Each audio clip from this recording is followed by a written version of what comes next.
I said, this is my 2003 Toyota 4Runner. It's the limited trim with full-time four-wheel drive and the V8. Let's take a look around. So first and foremost, before we get into this, I just want to apologize for the dirty hands. I was just finishing up rotating my tires before I did this, so now I got freshly rotated tires and extremely dirty hands. So I'm going to be splitting this video up into a couple of segments just to make it easier for everyone to follow. So let's start off with some lighting. So what you might have noticed is that these headlights are actually not the standard headlights you would find on a 2003 Toyota 4Runner. Instead, I did some research and I found out that you can put 2006 headlights on a 2003 4Runner with very minimal problems. Basically bolts right in, a little bit of splicing into wires, and you're done. So the main difference is that the 2006 Toyota 4Runner headlights have a projector style housing for the low beams, whereas the 2003 4Runner have reflector style housings for the low beams.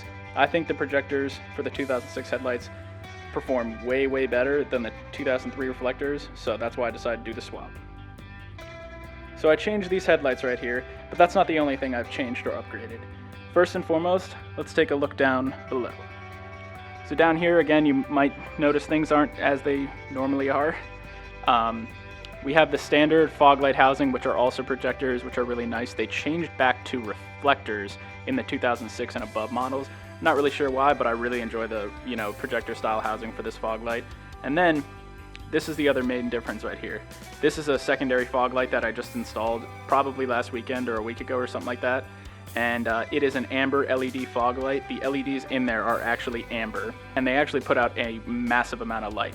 So they are really good in all the fog and snow that I've seen so far, which granted has been a limited amount, but they've been great. Moving on, we have the CBI ditch brackets. These are the CBI ditch brackets, and they were super easy to install. They sort of install right under here. So I did that, and then on top of here are actually, these are Hyperspot LEDs. I have the amber cover on because I, kind of want to protect the LED cover themselves. But at the same time, with some of the snow and fog we're expecting to get, I kind of wanted to leave these on so I could also have like additional fog lights up here. I know you're supposed to keep fog lights as low as possible, but I don't know, I sort of thought this was a cool look. But these are actually by a company called Oz USA, OZ USA, and they're pretty solid lights so far. I haven't actually tested like the full range of them, but obviously they're no rigid industry, Hyperspots, but for the money, for the money, they're not bad. So they are a Hyperspot sort of style, as you can see in here. They're sort of like a, 4D Hyperspot, that's what they sort of call it. The throw is definitely not like a rigid industry. It is not like a sun on the side of a wall, but it does offer some really nice throw down the road, and I would definitely recommend them since they're about $85. So these amber marker lights, if you've been on a 4Runner forum before or anything like that, you will see these all over the place on 2010 and up 4Runners, the 5th generation of 4Runners. I think they look really cool, and so I was kind of jealous that all these guys were doing it. I thought it was such a cool look, so I decided to just do it myself and see how it looked. I put two of them, one here and one here, and just from the front, it's kind of hard to see them. You can't really see them, but when I turn them on, they look pretty cool, and I think it's, a unique look since I don't see a lot of 4th gens with it. And then finally, this was actually the first lighting upgrade mod that I had ever done. I'm a huge fan of sort of stealth bars and factory looking things and stuff like that. So I have a 32-inch light bar down here, and this is by a company called Opt7, OPT7, and this is a spot flood combo bar. So as you can see, these side housings right here are more flood optics, and the front ones are more spot. This is down low, it's aimed a little bit upwards, and it gives you a nice amount of throw straight down the road. The only other lighting upgrade that I've really done is the 2006 taillights. So the 2003 taillights on a 4Runner are just reflector style housing in here, and basically the same thing as this. But since I was doing the 2006 headlights, I decided I was just going to do the 2006 taillights too, since these are directly bolt in. There's absolutely no splicing, no nothing that you need to change for this. So you just gotta bolt them in and good to go. And the only real difference is that these are LED, which I actually like better because the output is significantly higher on these. So, it makes you more noticeable and all that kind of stuff. So I dig it. Alrighty, next up, let's take a look at the armor I have under my rig.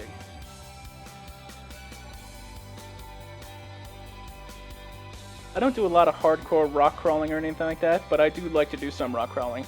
But I like to do a lot more, sort of quote-unquote overlanding trips and other things like that, really just long-term camping trips. And, some of the roads I go on to get there, or some of the trails are a little sketchy, but, nothing needing full skids or full armor or anything like that. So, first and foremost, as you can tell, these are not factory colors, but these are factory skids. So these skids, these are just the factory ones, the front and the back factory one, including the factory gas tank skid, which is basically plastic. But these are the factory skids, and I really enjoy them so far. I like the look of the red. I just spray painted them with some Rust-Oleum just because I, like the contrast with the black color of the car.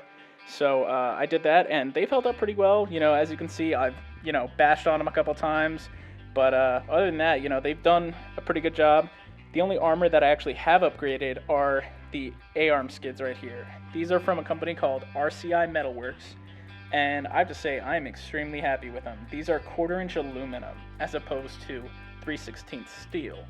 The reason I went with aluminum was sort of the weight savings. Granted, they're A-arm skids, so they're not that heavy to begin with. But I'm really impressed with them. I have slammed on them a couple times really hard when I was at Roush Creek in Pennsylvania, and whew, I'm glad I had them. So the only other armor that I have besides the skids down below are these sliders. These are also from the same company that gave me the A-arm skids, and these are RCI Metalworks sliders. They completely bolt in directly to the frame with all the pre-existing holes there, and they've been great. The powder coating on it is extremely nice, really high quality. I've slammed it a couple times on here, and hasn't really chipped much, and it's been great. They also offer this top tread plate, this like dimpled tread plate, which I think looks badass, but also, makes it easier to use it as a step to get into the car, so I opted for that.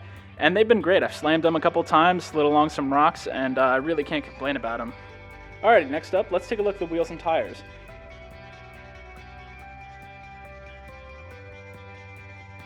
Alright, so first and foremost, let's take a look at the wheels and tires and suspension. Starting off with the wheels, these are level 8 MK6. They're a 17-inch rim. And they've been really great so far. They offer two versions actually. They offer a -10 backspacing and a 0, or offset, I guess you could say. This is the 0 offset, and it's been great. It lines up really nicely with the fenders, with the tire on it and stuff, so I decided to go with this. The one thing I didn't like was the center cap. The center cap was this huge 8, like the number 8, and I really hated the center cap. I thought they looked awful.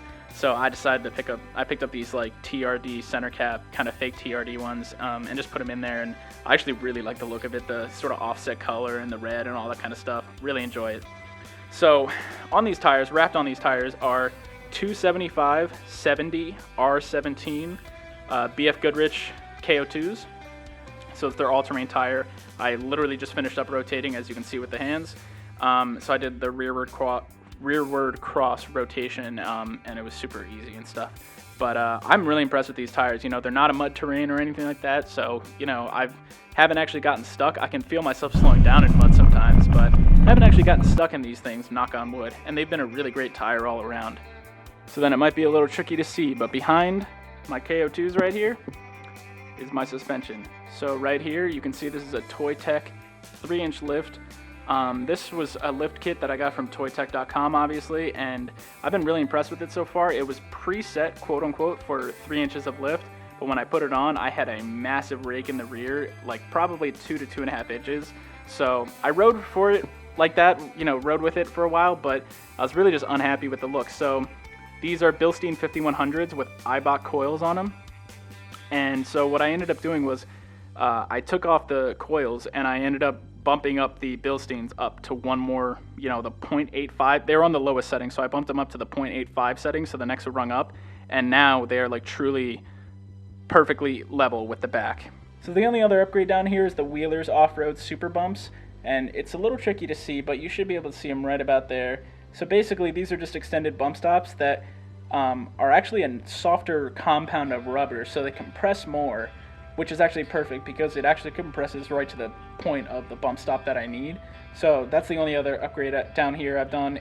So back here are Toytech's Boss shocks. So basically this kit was supposed to be Bilstein 5100s all the way around, but when I ordered it, the 5100s were on back order, but I wasn't told that. So after like a week, I called Toytech and they told me they were on back order and they could upgrade me to their new Boss shocks that had basically just come out at that point, free of charge. So I was like, hell yeah, sure, like I'll take that. So I decided to, get rid of the 5100 and then put the Boss shock on, and they are great. They, you know, really are a fantastic shock. It's definitely a little bit harsher of a ride, but when I throw my camping gear and all that kind of stuff back here, it is so smooth and I absolutely love it. And then the only other thing to note back here, which might be a little tricky to see, but I have some B-roll of it, is the springs right here. So got rid of the factory springs, obviously, because I needed some lift and some extra carrying capacity. So I, again, in this Toytech lift, it offered their Superflex springs. So it was Superflex or Superflex HD. The only difference was $10, and the only real difference between the springs was that the Superflex are meant for like a 200-pound constant load. So I went with the Superflex HDs. Just because I do carry gear in the back at all times, but when I actually load it up for camping, it's significantly more, and so it's a little harsh on the road without any gear, but once I put my camping gear, again, like I said with the shocks, it's absolutely fantastic and it rides great and flexes super awesome on the trail. Alrighty, so now that we took a look at the armor and the lighting upgrades, let's take a look under the hood and see what's in there.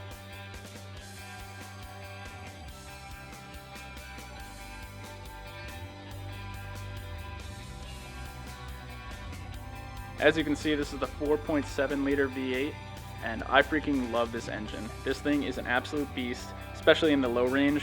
It is torquey as hell, and it pulls like a mother when you're on the trails. So as you can see, there are some things in here that aren't very stock, so let's take a look around. Starting over here, you can see this is sort of an upgraded battery. I had my Toyota battery, and then it was crapping out on me. It was giving me super long, startup times and stuff like that. It just was, clicking super hard to try and do it during the winter, so I decided to upgrade to this. It's called an X-Power battery. You can sort of see the logo right here. It's called the X-Power X2, I think. It has 930 cold cranking amps and a 195 reserve capacity. It's a 27F battery, so it is actually a stock size, but it offers way higher cold cranking amps and a longer reserve capacity, which I really enjoy, especially when camping and using some lights. Next up, as you can see, I already made a video on this and you guys can check it out on my channel, but this has actually seen some upgrades. So this is my fuse block system. So I made this fuse block system because I was, wanting to add some lights. I didn't just want to start splicing wires and other things like that. And I decided to do it just to do it right, but also on a budget. So I got all the wiring and stuff. I got the fuse block actually for free, which was great. So I just, bought some stuff and decided to do it. So other than that, it's not a whole lot going on over here. But on the other side, I have an ARB twin compressor. This is the dual compressor. I got it for a couple of reasons, but probably not the reason most people think. I'm not running air lockers of any kind. This was sort of just kind of an investment in my mind. It's staying in my rig for now, and then eventually, this is a 14-year-old car now, so 14-year-old 4Runner, and it's been in the Northeast, so it's a little rusty. So eventually I'll upgrade to a new rig and sort of build that out, and this will definitely be a prime piece of it. This thing pulls a lot of power though, so make sure you are running your car when you are using it, or else you're going to kill your battery super quick. But other than that, it's super great for actually, filling up tires after the trail and stuff like that, so you're not waiting in line, especially at something like Rausch Creek. There's a huge line for the couple of air hoses they have, so I just, do it myself, and it's great. So yeah, that's basically under the hood. The only other thing would be I have a K&N air filter in my airbox. Some people say it, gives better throttle response and this and that and blah, blah, blah. I just put it in because my old air filter was an absolute nightmare. It was really dirty for some reason, so I just decided to, work it out. Alrighty, now let's take a look at what I keep inside the cab of the 4Runner itself. Starting over here on this side, we have my door panel, which is where I keep some of my sort of most needed gear or essential gear that I like to have within arm's reach. So basically, start off, I have a knife that I keep in here at all times. Just, it's nice to have a knife sometimes. A flashlight that also is it's an LED, and it also has a red LED in there in case I need to, try to wave someone down. Just a pair of AutoZone, like mechanics, gloves.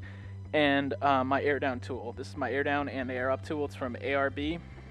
Alright, so now to the left of my steering wheel right here on the steering column, you can see I have two switches right here. So the first switch, these are both factory switches here. This is the center diff locker and the power inverter. This switch right here is my stereo. So my stereo is actually just a factory one, but the previous owner had a sort of a kit installed that lets you plug your iPod into, like the old 30-pin connector, and it was just activated off a switch. So I just replaced it with a nicer switch from Over the River and Through the Woods. All the switches in here are from that company, the switch guys at Over the River and Through the Woods. Highly recommend them. I freaking love their switches. They're so cool. This is a compressor switch for my compressor you saw in the hood. Same thing, it came with a factory switch, but I decided to replace it with an Over the River and Through the Woods switch, and I absolutely love it. So moving over to the center stack right here.